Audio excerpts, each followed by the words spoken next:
Tzu volunteers in Penang, Malaysia have been promoting recycling practices at the Bukit Mertajam community for 2 decades now.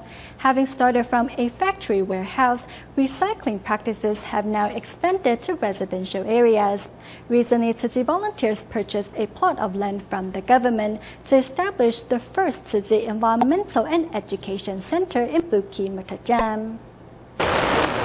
Although it is raining heavily outside, Tzu volunteers in Bukit Mertajam, Malaysia continue with their work undeterred. Having waited almost 20 years, their dream of finding a suitable venue to establish an environmental education centre has finally been realised.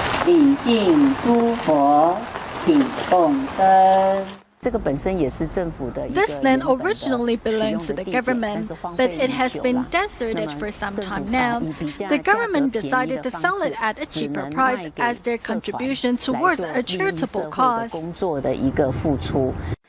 Although an environmental education centre will soon be established in Bukit Mertajam, however, volunteers had already begun practicing recycling back in 1995. From a factory to residential areas, recycling can be practiced anywhere.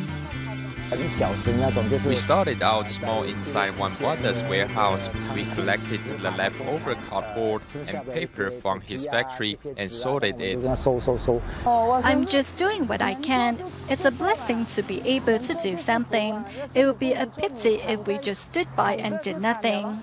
For Tzu volunteers, this upcoming environmental education centre will not only serve the purpose of safeguarding the environment, it will also be a place to bring community members together.